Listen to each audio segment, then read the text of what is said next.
주신 말씀 가지고 보지 못하고 믿는 자가 복되다 라는 말씀의 제목으로 주신 은혜 같이 나누기 원합니다. 우리 옆에 분들한테 인사 한번 할까요? 해피 이스터라고 한번 인사할까? 해피 이스터.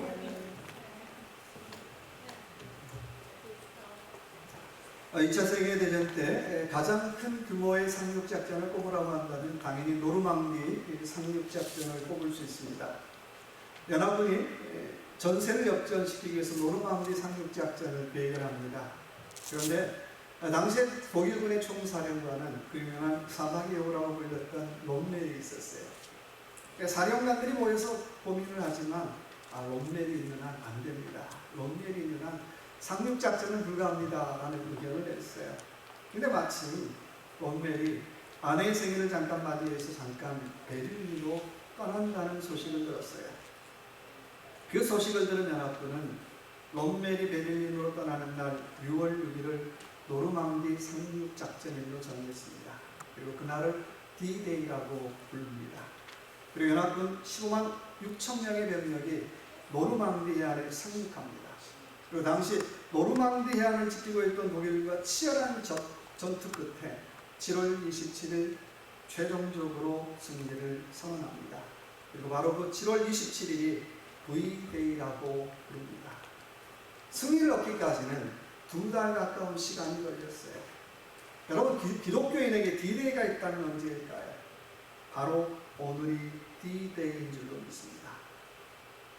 예수님이 십자가의 고난을 다 이기고 부활한 오늘이 기독교인의 D-Day예요. 근데 오늘로 끝나는 것이 아니죠. 다시 주님이 재림하셔서 사단 권세의 완전한 승리를 선포할 때가 우리에게 V-Day인 줄로 믿습니다. 그래서 인생이 무엇이냐라고 질문한다면 인생은 늘 D-Day와 V-Day를 사이를 사는 거예요. 한번 옆 사람한테 그렇게 한번 인사할까요? 주먹 불끈 쥐고요. 오늘이 D-Day입니다. 네, V-Day까지 끝까지 잘 이깁시다. V-Day까지 끝까지 잘 이깁시다. 오늘이 D-Day이고 V-Day까지 끝까지 잘 이기는 저와 여러분 되시기 바랍니다. 아까 카라바조의 그림 중에 도마의 의심이라고 하는 그림이 나옵니다. 그 그림에 보면 도마가 예수님을 바라보는데 정말 의심의 눈동자로 바라보고 있어요. 그리고 거친 손가락을 예수님 옆구리에 푹 찔른 거예요. 그자 예수님의 얼굴이 어때요? 새카매지면서 찡그리면서 어두워져요. 참 못된 제자지요. 다른 사람이 내가 다친 상처에 손만 대도 아픈데 거기다가 손가락 찔러 넣어봐요. 참 고약해요. 예수님 왜 찡그리셨을까? 한번 질문해 봤어요. 왜 찡그리셨을까요? 아파서요? 물론 아픈 것도 있었겠죠. 근데 그것보다는 예수님의 부활을 믿지 못하는 그 도마의 믿음 때문에, 부활의 사실을 의심했던 그 도마의 믿음 때문에 예수님 아파하셨던 것 같아요. 오늘 주님은 저와 여러분에게 보지 않고 믿는 자가 복되다라고 말씀하고 있습니다. 주님, 그럼 내가 도대체 어떻게 믿는 것이 내가 보지 않고 믿는 믿음입니까? 어떻게 믿는 게 그런 걸까요? 첫째요, 우리 25절 같이 한번 읽어볼까요? 25절입니다. 같이 한번 읽어봅시다.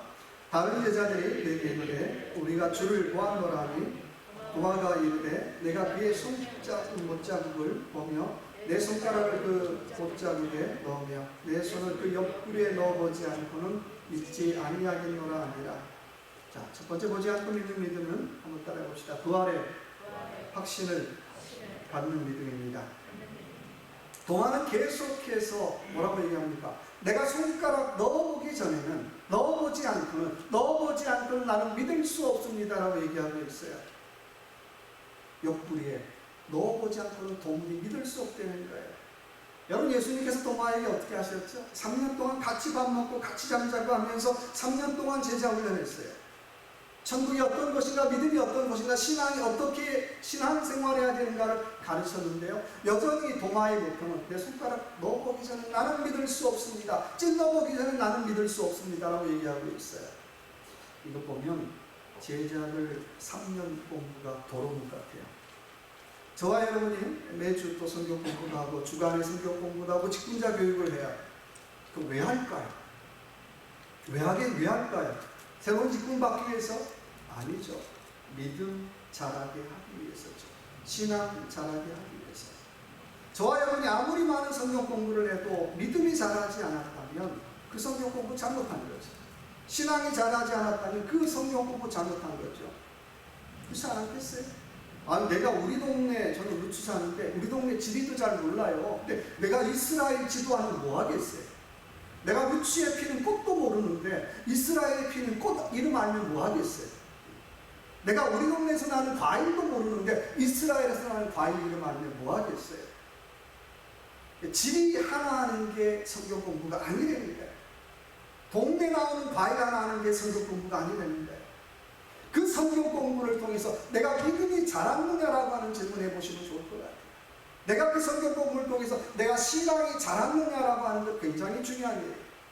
오늘 저와 여러분이 예배를 드리는데 내가 신앙생활을 3대하고 4대하고 나는 빠지지 않고 내가 주일날 참석했습니다. 이게 중요한 거 아니죠.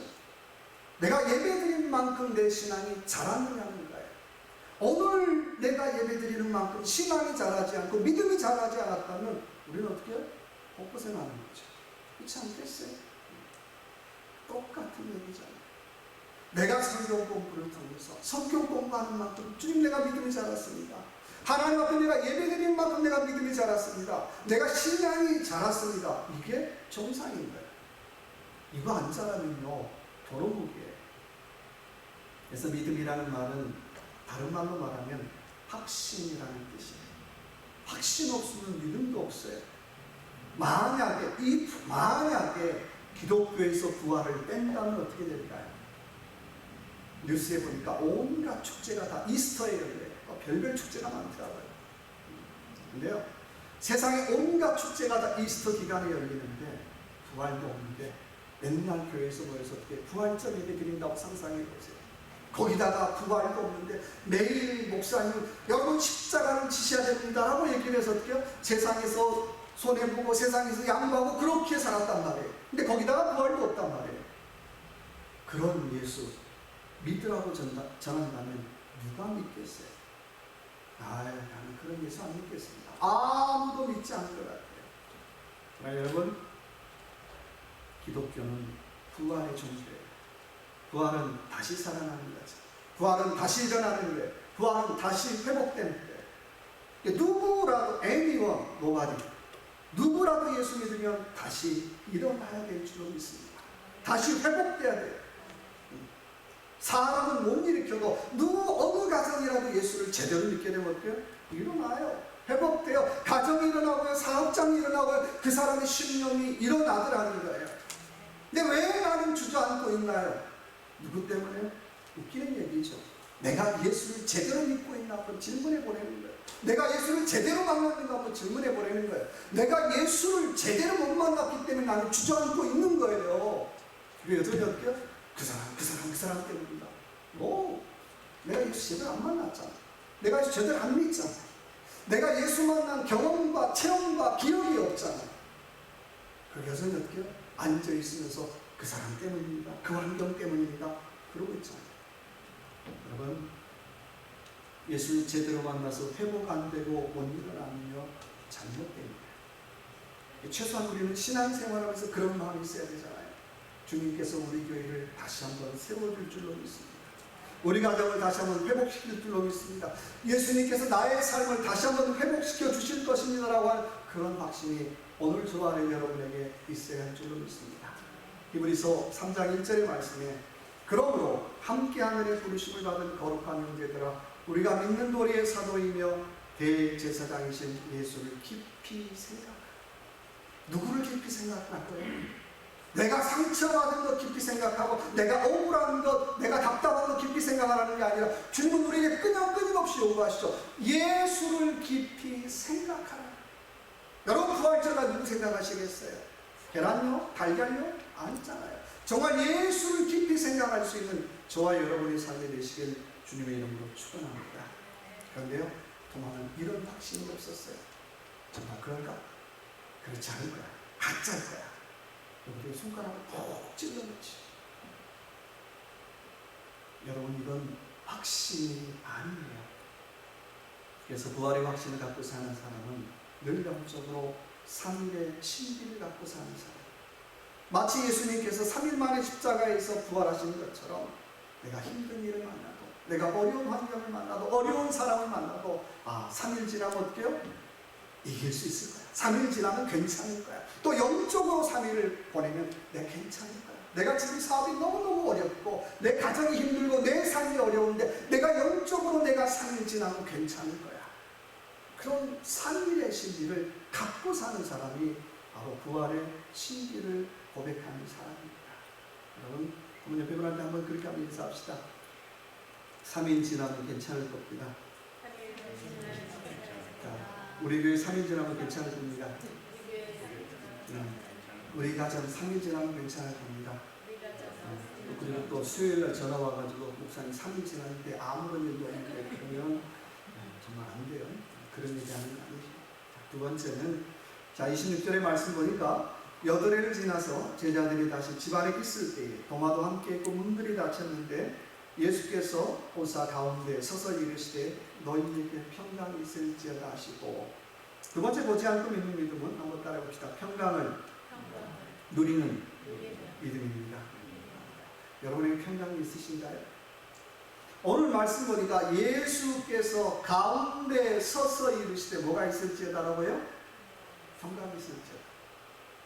예수님이 오늘 저와 여러분의 인생의 가운데 서 있으면 따라오는 열매가 뭐라는 거예요? 평강이랍니다. 나는 예수 제대로 믿는데요. 나는 평강이 없습니다. 둘 중 하나죠. 예수님이 가짜든지 당신이 가짜든지. 예수님이 가짜일 가능성은 없으니까 누가 가짜예요? 내가 가짜죠.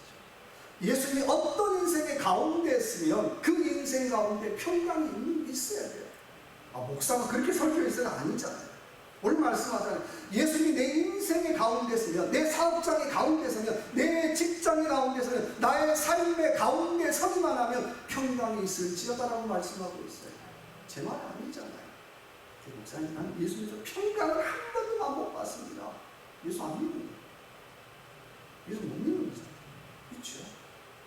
예수를 믿고 그 인생의 가운데 주님이 서시기만 하면 어떤 인생이라도 평강이 있을 줄로 믿습니다.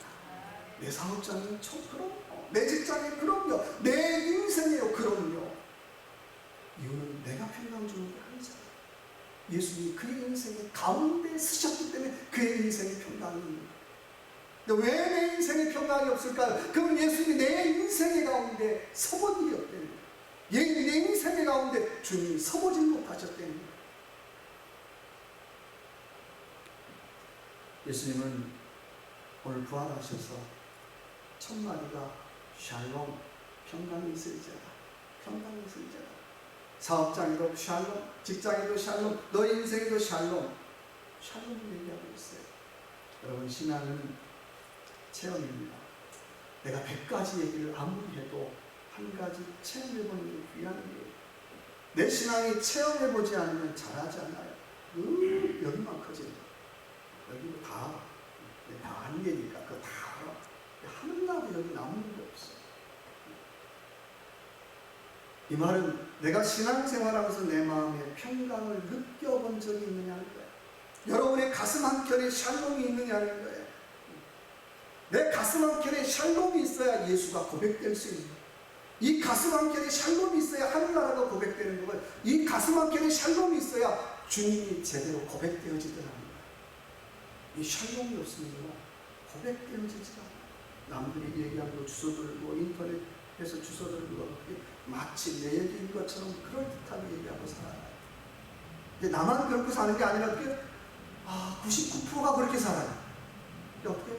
나만 그런가? 다른 사람도 그러는데 다 그냥 똑같은 거야. 그러고 사는 거죠. 위로받고 사는 거죠.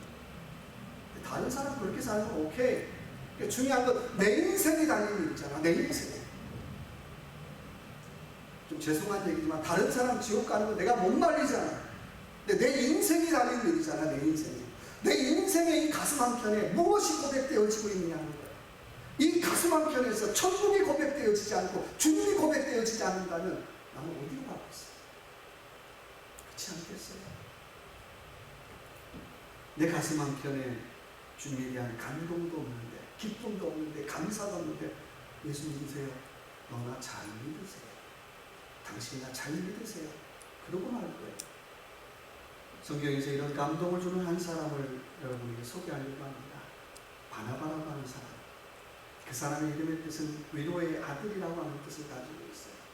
이 사람은 누구를 만나든지 간에 위로하는 사람이었어요. 감동을 주는 사람이었어요. 은혜에 감동받아서 자기 밭을 다 팔아서 교회에다가 헌금도 했어요. 또 사도행전 9장에 보니까는 사람들이 손가락질하는 그 사울을 데리고 교회 지도자들에게 소개를 했어요. 그리고 조카 마가가 전도여행하다가 아이고 삼촌 나 모르겠어 자빠졌는데 그 조카 마가를 어떻게 야야 그래 힘내서 가야지 하고 어떻게 해요? 그를 끌고 가는 사람. 그런 바나바를 보면 참 세상에 감동 주는 사람. 여러분 성도가 목회자에게 원하는 게 뭘까요? 선교 잘하는 거예요? 기도 잘하는 거예요? 아니죠. 한마디로 얘기하면 목사님 나도 감동받고 싶어요라는 얘기잖아요. 그렇죠? 목사가 성도에게 원하는 게 뭘까요? 밥이요? 아니죠. 좀 집사님 감동 좀 받고 싶어요라는 얘기잖아요. 맨날 감정만 상하게 안 되죠. 옆 사람한테 한번 인사합시다. 감동 좀 주고 삽시다. 한번 인사합시다. 얼마나 어색해. 감동 평상시 조고들 할 때 감동 좀 주고 삽시다. 좀 제대로 인사해봅시다. 시작. 감동 좀 주고 삽시다. 근데 그 감동은요, 내가 예수님께 받아야 줄 수 있는 거예요. 내가 예수님께 감동받지 못하면 그 누구도 감동 나눠줄 수 없어요. 한국은 한참 선거철입니다. 대통령 선거를 하면 대선 후보를 따라다니며 밀착 취재하는 기자가 있어요. 일명 마크맨이라고 불러요. 24시간, 잠잘 시간 빼고는 동행하죠. 한 마크맨이 대통령 후보를 따라다녔어요. 그리고 계속 따라다니면서 쫑알쫑알 여기서 얘기해요. 후보님, 이런 정책 어땠습니까? 또 이런 정책 해야 되지 않겠습니까? 라고 계속해서 얘기합니다. 그때마다 후보의 대답은 네, 제가 생각해 보겠습니다. 제가 고민해 보겠습니다. 라고 대답했어요. 아니, 인터뷰를 안 해주고 계속 네, 제가 생각해 보겠습니다. 근데 그 옆에 있던 기자가 똑같이 이렇게 얘기했어요. 의원님, 오늘 많이 수고하셨습니다. 참 많이 피곤하시죠? 오늘 참 힘들었습니다. 그러면서 그 후보가 술술술술 얘기를 해요. 그자 옆에 있던 국회의원이 거봐! 기자 선생님 이런 걸 좀 얘기를 했어야지. 맨날 정책이 어떻고 맨날 뭐 이빠른 소리하고 좀 이런 걸 물어봐야지. 여러분, 오늘 저와 여러분 어떤 거 묻고 사십니까? 너무 이빠른 얘기, 너무 상투적인 것 물어보고 살지 않습니까? 나도 그렇게 살지 못하면서. 그렇지 않나요? 정말 가슴에 감동을 남겨줄 만한 얘기 얼마나 하고 사시느냐는 거예요. 내 마음에 감동 주는 말, 내 마음에서 감동받은 말을 얼마나 나누며 사시느냐는 것입니다. 오늘 저와 여러분의 삶 좀 모질해도요, 부족해도요, 좀 감동을 나누며 살아갈 수 있는 그런 저와 여러분 되시길 주님의 이름으로 축원합니다. 세 번째는 마가복음 14장 28절에 보니까 보지 않고 믿는 믿음은 한번 따라해볼까요? 사명을 회복하는 믿음입니다. 뭘 회복한다고요? 사명 회복하는 거예요. 마가복음에 보니까 예수님이 고난을 말씀하면서 내가 살아나는 게 제일 먼저 갈 곳이 있다. 어디요? 너희보다 먼저 내가 갈릴리 갈 거야 라고 얘기하고 있습니다. 부활한 뒤에 내가 다시 한번 사명의 땅인 갈릴리로 가게 되는 거예요. 바울은 빌립보 1장 20절의 말씀에 내가 살든지 죽든지 내 몸에서 그리스도가 존귀 되게 하느니라 라고 말씀하고 있습니다.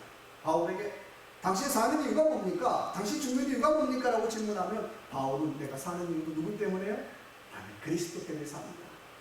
내가 죽는 것도 그리스도 때문에 삽니다. 이렇게 말하실 분 여러분 계신가요? 목사님, 바울이나 가능한 얘기를 나는요 장사 때문에 살 거예요. 나는 먹기 위해 살 거예요. 나는 사업 때문에 삽니다. 나는 애들 때문에 삽니다. 그럴 거예요. 근데 바울은 뭐라고 얘기하는지 간에 나는 그리스도 때문에 삽니다. 나는 예수 때문에 삽니다. 나는 예수 때문에 또 죽어도 좋습니다. 라고 얘기하고 있어요. 한마디로 바울을 살게 하는 것이 있다면 사명이 되는 거예요. 사명. 나는 그 사명 때문에 살고 나는 그 사명 때문에 나는 죽을 수도 있습니다. 라고 고백하고 있어요. 오늘 저와 여러분 왜 이 땅에 사십니까? 무엇하기에 사십니까? 우리는요 일하기 위해 삽니다. 목사님 지긋지긋하게 일주 동안 일했는데 또 일합니까? 그렇죠. 일해야 돼요. 어떤 일요? 주님이 내게 하라고 사는 일을 우리는 해야 돼요. 목사님 내가 사명이 뭔지 모르겠습니다. 그러면요, 지금 내 눈앞에 있는 일을 하시라는 거예요. 내 앞에 쓰레기가 있으면 쓰레기 치는 게 지금 내가 해야 할 일이에요. 그렇죠? 내 눈앞에 일도 안 하는데 어떻게 사명을 할 수가 있겠어요? 지금 내 눈앞에 있는 일, 그것부터 시작하라는 거예요. 그렇잖아요. 아무리 하찮아도 다른 사람이 알아주지 않고 내 눈앞에 일, 그거 지금 하라는 거예요. 제가 사람들을 볼 때마다 자기 눈앞에 일 안 하는 거, 아하, 자기 상황이 뭔지 모르고, 그렇잖아요. 지금 나는 도무지 아무것도 할 수 없으면 나는 내 신발 하나 가지런히 놓는 일, 저는 그거 해요. 청소하는 일 그거 해. 누구한테 보이기 위해서도 아니고요. 지금 내가 할 수 있는 일이 그거잖아. 네, 그거 안 하고 하나님 내게 사명을 주시옵소서 3박 4일 금식기도 하면요, 주님 그럴 거예요. 이미 네 앞에 있는 일도 안 하는데, 네게 주어진 일도 안 하는데 무슨 사명이냐라고 주님 그렇게 다 보실지 몰라. 그래서 제가 늘 얘기하는 것처럼 do your job이라고 얘기해요. 그건 지금 내 앞에 있는 일 안 하면 내 손이에요. 내가 주님을 위해서 do your job 안 하면 주님도 어떻게 해요? 내 인생을 향하여 do your job을 안 하세요. 누구 손일까요? 내 손이에요. 내 손이에요. 부활의 약속을 믿는 사람은 마태복음 16장 24절의 말씀에 자기 십자가를 지고 주님을 따릅니다. 내가 져야 할 그 사명의 십자가 지고 주님 따라. 주님, 왜 이런 남편 만나겠습니까? 왜 이런 아내 만나겠습니까? 왜 이런 직장 만나겠습니까? 왜 이런 환경 만나겠습니까? 다 내가 져야 할 뭘까요? 사명의 십자가죠. 컴플레인 하루면 좁아지요. 그만 컴플레인하고 지금 내가 져야 할 사명의 십자가 지금 져보라는 거예요. 지금 둘러자 해보라는 거예요. 누가 보니까 해야지. 목사가 보니까 해야지. 소용없어요. 보든 안 보든 지금 내 눈앞에 있는 일이 해보라는 거예요. 그게 하나님이에요.